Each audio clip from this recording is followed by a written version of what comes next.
Hello everyone, Katniss here, and welcome back to some more RO shenanigans on this channel. And what I want to be doing today is, well, if the title does not give it away, we are going to be attempting to get to orbit using nothing but the Aerobee engine. That's right, it's everyone's favorite sounding rocket engine, and that is all I am going to be using, the only engine that I will be using for this rocket.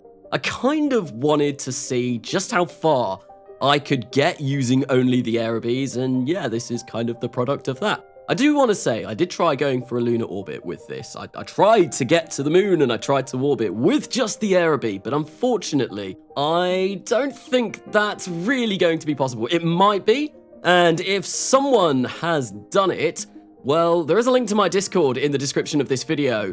Please do share that on the Discord, or share that anywhere, or send me a link of that, because I would love to see that have being happened. But where I got to, I essentially got to 400 parts of the rocket, and I was still about 4,000 meters per second of delta V short. I imagine there are probably some people that could sit through the pain of doing that and can actually make it work, but yeah, I decided to give up with the lunar orbit and just go for a standard Aerobee, a standard Earth orbit, a low Earth orbit using nothing but the Aerobee engines. So what I have gone for here, it's just a basic sounding rocket at the top, and I am using two different configurations of the Aerobee engine for this. On the upper stage, the uppermost stages, I am using the XASR1 config, and the reason why I've gone for that is it does provide slightly better specific impulse in vacuum over the AJ1027, which is what I'm using on the lower stages. Now, the reason why I'm using that on the lower stages is because it has a slightly higher thrust. So I thought the more powerful engines at the bottom, it's kind of like standard KSP thinking. More powerful engines at the bottom, more efficient engines at the top. So that's kind of why I've gone for those engine configs.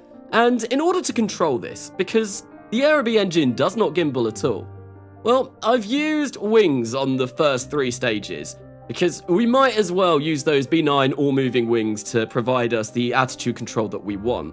But obviously, the higher up in the atmosphere we get, that is not going to work. And I do need a way of controlling these higher up in the atmosphere, so I've gone for some RCS using the MMH and NTO config. It's just the kind of standard one that I always like to go for. And it seems to work well, it seems to do its job well. And you can see I've got about 9,000-ish meters per second of delta V at the moment, which should be enough to get us to orbit. So with that being done, it is time to come over to Cape Canaveral and fire up those 12 Aerobees on the first stage to really kick this rocket off on its way up to orbit. This is using nothing but the Aerobees, and that does mean that I'm going to be hot staging every single stage of this rocket except for the last stage, and I absolutely detest hot staging, so this wasn't really my favorite thing to launch ever, but it wasn't actually all that too bad, and I was really surprised with how small this rocket ended up being. By the time that I'd finished putting it all together, it only weighed 18.2 tons on the launch pad, which is ludicrously small. That is tiny. You could get away with using the smallest of launch pads for that, which is quite frankly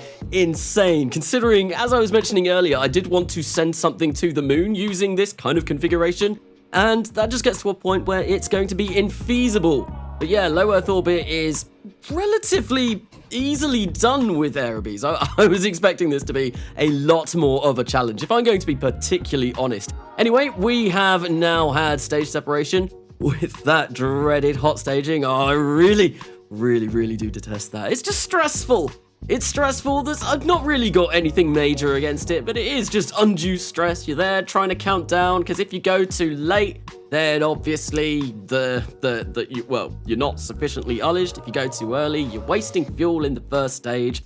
It's not a nice time, and it's great to get out of that kind of stage when you are doing an RP1 career, and then you can use ullage motors and all those kind of things that mean that you never ever have to hot stage ever again, which is it's a glorious feeling. There we go. We have lit up the third stage. We are now down to only 6 Aerobee engines on this stage, so yeah, they are coming down rather quickly, and despite this being a rather tiny design, it has a huge amount of parts on. So I was yellow clocking for the vast majority of this, even though I'm using my very bare bones install of RP1 for this. It just had way more parts than you would need for generally a rocket, which is also probably another reason why I would not recommend this for an early orbital rocket. That and the fact that obviously I am using, I didn't count how many Aerobee engines I used in total for this, but it's a lot. And if you are playing with TestLite or something like that, obviously you are going to have engine failures, and that almost certainly means that this will go terribly wrong, because every single one of these engines does need to work in order to get us to orbit. There we go. We are now on our final stage. What we're going to do is do a little bit of a quick coast until we are at our apogee, and then we are going to fire up that final Aerobee using the RCS on this stage to adjust a little bit. That way, well, I don't have to hot stage this stage, and you know, it's a lot easier to get an orbit with this.